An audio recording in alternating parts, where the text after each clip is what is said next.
To my YouTube channel. तो फिर से आ गया मैं एक और वीडियो लेके। तो आज बात करेंगे गाइस हाई आरपीएम से दिक्कत के बारे में। बाइक को क्या होती है, मतलब बाइक को क्या दिक्कत मतलब सामना करना पड़ सकता है। तो इस पर बहुत से लोग ने वीडियो बनाई भी है। बाइक में एकदम नॉर्मल तरीके से आप लोग को समझाता हूँ, ठीक है। क्या होता है हाई आरपीएम पे आपकी गाड़ी को चलाने से। हाई आरपीएम का मतलब ये होता है रेड लाइन, ठीक है। रेड लाइन या उससे थोड़ा सा नीचे समझ सकते हो आप, जो बार बार फर्स्ट और सेकंड गियर में गाड़ी को खींचते हैं, ठीक है। तो उससे क्या प्रॉब्लम आती है और क्या क्या चीज़ पे इंजन के अंदर इफ़ेक्ट पड़ता है, ठीक है।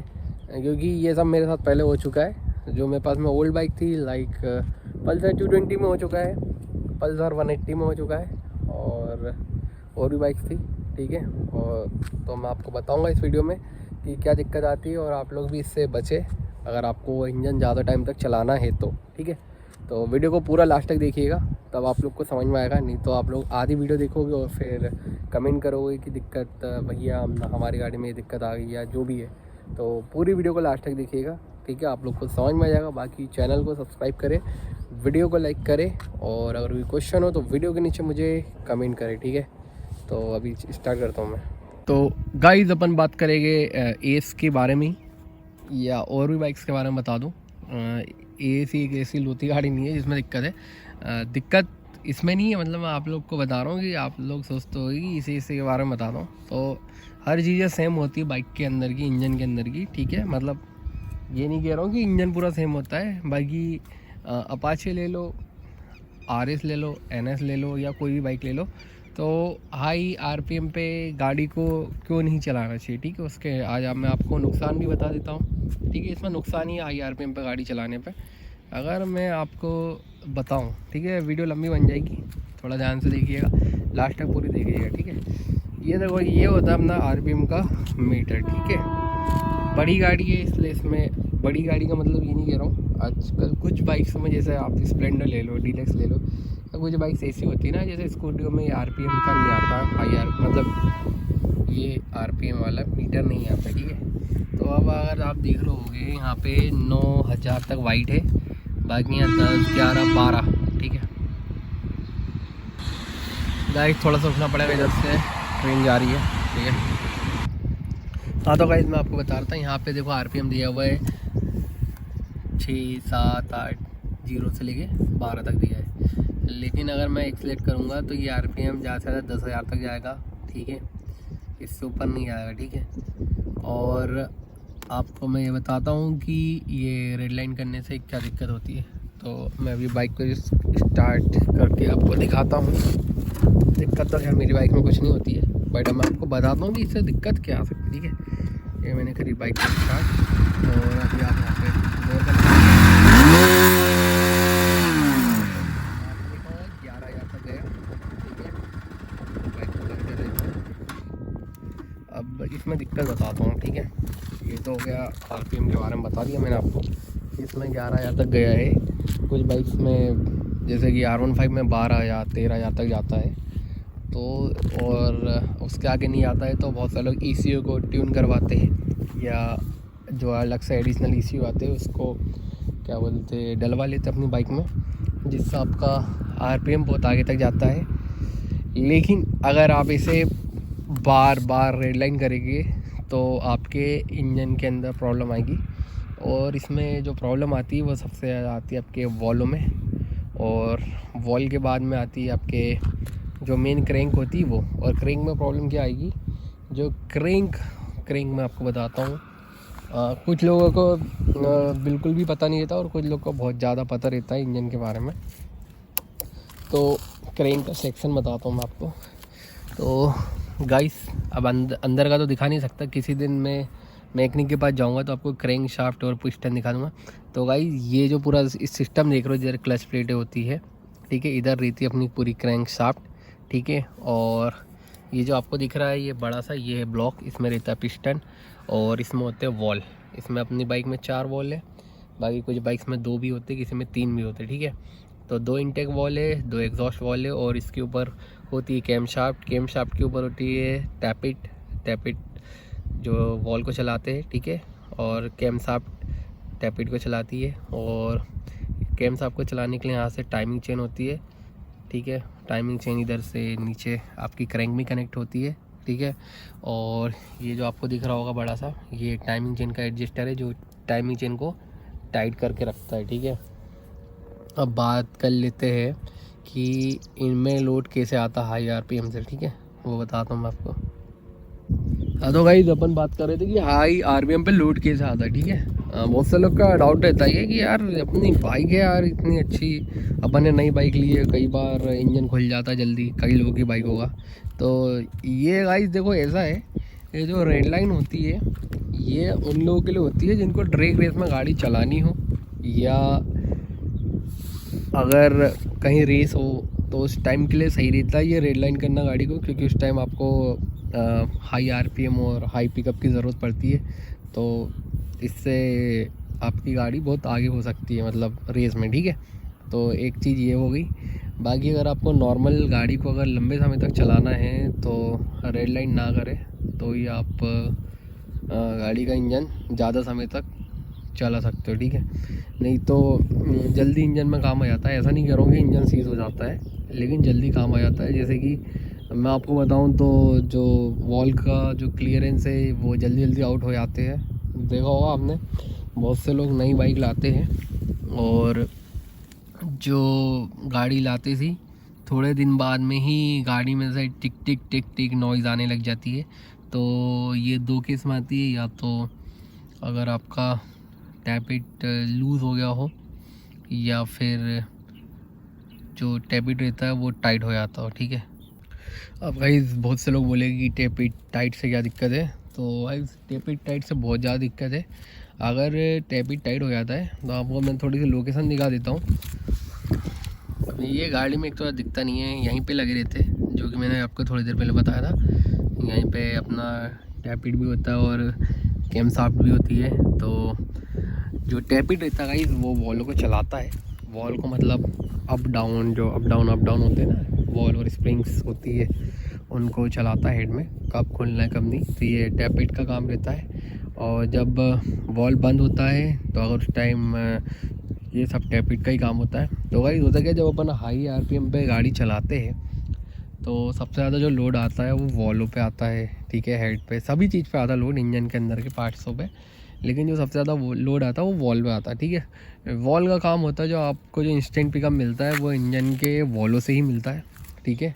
एकदम से जब आप एक्सलेट करते हो ना तो वॉल पेट्रोल खींचता है, और जो एग्जॉस्ट वाला वॉल होता है मतलब बाहर फेंकता है गैस को इंजन के अंदर की। तो इनके टैपिटों का क्लियरेंस होता है गाइस, और ये क्लियरेंस आउट होने से कई बार जब आपकी गाड़ी आप हाई आरपीएम पे रेड लाइन करते हो, जैसे आपने बहुत बार देखा होगा केटीएम के इंजन फेल होते हुए, क्योंकि उसका जो कॉम्प्रेशन रेशो है बहुत ज़्यादा है। मतलब कॉम्प्रेशन रेशो ज़्यादा का मतलब ये है कि वो पेट्रोल जो हेड होता है उसके अंदर पेट्रोल ज़्यादा जाता है। अभी अगर आप जैसे अगर आपके पास में ड्यूक 200 है और NS 200 है, इन दोनों का अगर आप स्पेसिफिकेशन देखोगे तो आपको KTM का थोड़ा सा BHP ज़्यादा दिखेगा, ठीक है, और NS का थोड़ा सा कम रहेगा, ठीक है। और अगर आप जैसे और बात करूँ जैसे कि जो ओल्ड वाली 390 आती थी जिसका इंजन 373 सीसी का आता था, और जो डोमिनर आती थी ओल्ड वाली, मतलब जो अभी आ रही है 400 सीसी या NS 400। तो अगर आप इन दोनों का स्पेसिफिकेशन देखोगे इंजन का तो आपको KTM का BHP ज़्यादा मिलेगा और इनका BHP कम। जैसे कि अगर अभी जो NS 400 आ रही है वो 40 BHP की है, तो आपको जो KTM का जो 373 सीसी वाला इंजन है जो पहले आता था, अभी जो नहीं आ रही उसमें तो 400 सीसी के ऊपर है इंजन, ठीक है, 390 के ऊपर है, मतलब 400 सीसी का इंजन है जो अभी नई KTM 390 है, ठीक है। तो अगर आप देखोगे जो ओल्ड वाली KTM आती थी, ओल्ड मतलब जो अभी लेटेस्ट से पहले वाली, ठीक है, जो कि ये मान लो जो अभी लॉन्च हुई KTM 390 उससे पहले की, ठीक है, तो उनमें आप देखोगे तो आपको 45 का BHP मिलता है। बाकी अगर आप डोमिनर और NS 400 में देखोगे तो आपको 40 का BHP मिलता है। तो भाई इसका मतलब ये है कि जो इंजन का कॉम्प्रेशन रेशो है उसका बहुत ज़्यादा हाई है। अगर आप स्पेसिफिकेशन कभी चेक करके देखना तो आपको NS 400 और जो 390 का अलग मिलेगा इस पर, मतलब जो कॉम्प्रेशन रेशो, ठीक है। पिस्टन सेम होगा, ठीक है। मतलब जो पिस्टन का जो बोर है और जो स्ट्रोक है वो आपको सेम मिलेगा, ठीक है। लेकिन आप कंप्रेशन रेशो देखोगे तो वो ज़्यादा मिलेगा आपको, ठीक है। तो ये इसका एक रीज़न होता है। और एक और चीज़ बता दूँ, जो NS 200 हो गई और RS 200 हो गई, या ये जो मेरे पास में AS 200 है, और आपकी जो ड्यूक 200 हो गई, तो इनका जो इंजन है ना, ड्यूक का इंजन बहुत अलग है।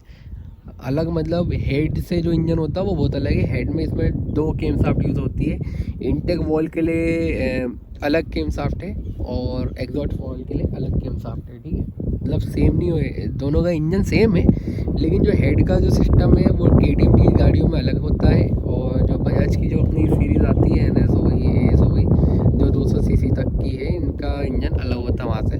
तो उसमें हाई कंप्रेशन रेशो दिया जाता है। तो उसमें 2 कैम शाफ्ट यूज़ करते हैं उन लोग, इंटेक की अलग, एग्जॉस्ट की अलग। मतलब जो इंटेक वाले वॉल है उसको सेपरेट उसकी कैम शाफ्ट है, और जो एग्जॉस्ट वॉल है उसकी सेपरेट कैम शाफ्ट है। अब इसमें क्या होता है, हाई कंप्रेशन रेशो होता है। तो इसमें आपको दिक्कत किस चीज़ की आती है, गाड़ी में थोड़ा सा इंजन जल्दी खुलने के चांसेस रहते हैं KTM में। और आपने देखा होगा उसमें टैपिट की नॉइज़ आती है। तो भाई इसमें जो टैपिट एडजस्ट के लिए इसमें जैसे अभी आप NS हो या RS का इंजन हो या AS का इंजन हो, इसमें टैपिट सेट करने के लिए ऊपर नट होते हैं टैपिट में, जो कि आप जिससे आराम से फिगर गेज से आप एडजस्ट कर सकते हो, ठीक है। लेकिन उसमें गाइस टैपिट के नीचे सीम्स लगी होती है। सीम्स मतलब जो ऐसी कॉइन होते हैं ना उस टाइप की, वो घिस जाती है, या वो ज़्यादा मतलब घिसती है, ऑलमोस्ट ज़्यादातर घिसेगी वो, फैलेगी तो नहीं।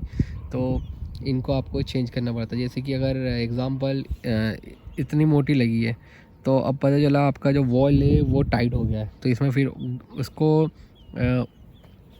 थोड़ी और पतली डालना पड़ेगी, जिससे आपका जो वॉल है वो बंद हो सके, ठीक है। मतलब गैप बढ़ गया या गैप ज़्यादा हो गया, ठीक है, तो आपको ऐसा इसमें करना पड़ता है। या अगर गैप बढ़ गया जैसे टैपिट और वॉल के बीच में, जैसे ये मान लो ये टैपिट है और ये वॉल है, इसके बीच में गैप बढ़ गया, तो आपको थोड़ी और जो ब्रॉड डालना पड़ेगी, मोटी समझ लो आप, ठीक है। तो ये सब होता है। तो अब इसमें ज़्यादातर आपने देखा होगा कि KTM के इंजन बहुत बार फेल होते हो देखे होगे आपने हाईवे पे, या क्रैंक की मतलब पूरा चेम्बर फट गया क्रैंक का, तो ये सब होता है इसमें, ठीक है। तो गाइस अभी बात करेंगे अपन, क्या अपन इसको हाई RPM पे बाइकों को चला सकते हैं। तो गाइस आप चला सकते हो, कोई दिक्कत नहीं है, लेकिन रेड लाइन कम करो, ठीक है। क्योंकि अगर रेड लाइन करोगे तो सीधी सी बात है यार, इंजन में हार्म आएगा, ठीक है। मतलब इंजन में ख़राब होने के चांस बढ़ जाते हैं पार्ट्स के। लेकिन ऐसा नहीं है कि आप सोचोगे कि आपने गाड़ी लाई और गाड़ी में एकदम से काम आ जाएगा, तो ऐसा नहीं होता, बहुत रेयर केस में होता है वो, ठीक है। लेकिन इसको आप कैसे, अगर आप हाई RPM पे अगर आप इंजन चलाते हो, मतलब इंजन बाइक चलाते हो हाई RPM पे, तो इसके लिए आपको क्या करना है, ये कुछ आपको मैं टिप्स दे देता हूँ, ठीक है। ये आपके काम में आएगी। सबसे पहला है, जहाँ आप इंजन ऑयल को 3000-4000 पे चेंज करते हो, वहाँ आप 1000 किलोमीटर पे चेंज करें। दूसरी चीज़, आप इंजन ऑयल एकदम अच्छा वाला डालें। अच्छा वाला मतलब जो कि एकदम ऑयल का लुब्रिकेशन बहुत अच्छा हो, ठीक है। जो नंबर का ऑयल है वो तो डालिए आप, जैसे कि जो ऑयल ग्रेड है 20W50 वही डालें, ठीक है। दूसरी बात, आपको इंजन ऑयल अच्छा वाला लेना है, जैसे कि सिंथेटिक इंजन ऑयल, जो बहुत बेस्ट हो इंजन ऑयल, ठीक है। अगर आपको ऐसा शौक है हाई RPM पे चलाने का, नहीं तो होगा क्या कि ये धीरे धीरे पार्ट्स को ख़राब करने लग जाएगा। क्योंकि जब आप 10-11 हज़ार RPM तक गाड़ी को खींचते हो, या खींचने का मतलब एक्सेलेरेट करते हो, ठीक है, तो जो इंजन के अंदर जो ऑयल सर्कुलेट होता है वो बहुत ज़्यादा स्पीड में सर्कुलेट होता है, ठीक है। अब अगर इसमें कोई नॉर्मल इंजन ऑयल है तो वो गर्म होकर एकदम पानी की तरह पतला हो जाएगा, और आपके जो पार्ट्स है उसको लुब्रिकेट नहीं करेगा। अब होगा ये लुब्रिकेट नहीं करेगा, और फिर हो सकता है कि कैम शाफ्ट गर्म होकर अंदर ही टूट जाए, या टाइमिंग चेन टूट जाए। वैसे टाइमिंग चेन बहुत कम टूटती है, जब ओल्ड हो जाती है जब टूटती है। बाकी ये कैम शाफ्ट और टैपिटो का बहुत बार मैंने केस देखा है कि ये थोड़े से आउट हो जाते हैं, और ये आउट होने की वजह से आपका टाइमिंग आउट हुई, और मतलब अगर थोड़ा सा भी अगर वॉल का क्लियरेंस आउट हुआ और टाइम गाड़ी हाई RPM पे, और अगर ये वॉल गलत टाइम पे जब पिस्टन ऊपर आ रहा हो और तब वॉल खुल गया, तो समझ लो कि वो पिस्टन और वॉल टकरा जाएंगे एक दूसरे में, और आपका इंजन सीज हो जाएगा, ठीक है। यही होता ज़्यादातर। और या कैम शाफ्ट कई बार टूट जाती है, या बैरिंगें टूट जाती है कई बार अंदर, ये भी होता है। बहुत केसेस देखे मैंने गाड़ियों में, ये भी होते हैं। तो ये ज़्यादातर होता है हाई RPM के रीज़न से। और अगर इसके बाद भी टूट रहे हैं तो जब गाड़ी आपकी बहुत पुरानी हो जाती है और टाइम पे आप इंजन ऑयल चेंज नहीं कराते हो तो उससे होता है। बाकी आप इंजन ऑयल का ध्यान रखें अगर आप हाई आरपीएम पे गाड़ी को चलाते हो, ठीक है।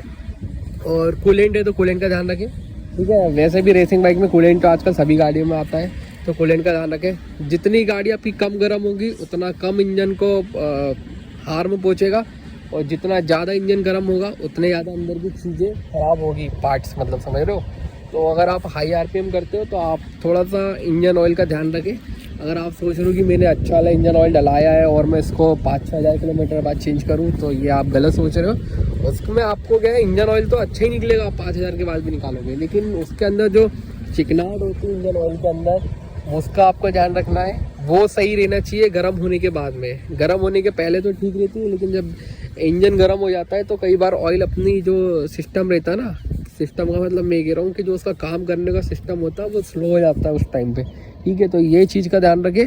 और उसमें और भी बहुत सारे एडिटिव आते हैं जो ऑयल में ऐड करने से, जैसे कि आपके थोड़े इंजन की लाइफ बढ़ जाती है, चिकनाहट बढ़ जाती है इंजन ऑयल की, तो वो सब आप डाल सकते हो अगर आप ऐसा हाई आरपीएम पे बाइक को चलाते हो या ऐसी अच्छी रोड पे या आप गाड़ी को भगाते हो, ठीक है। तो आप ये सब कर सकते हो, ठीक है। इससे आपका इंजन काफ़ी लंबा चलेगा। जैसे कि अभी अपनी बाइक का इंजन बहुत ज़्यादा लंबा चल गया, तो अब बन गया है कि ज़्यादा रेड लाइन तो बहुत कम करी है मैंने, ठीक है।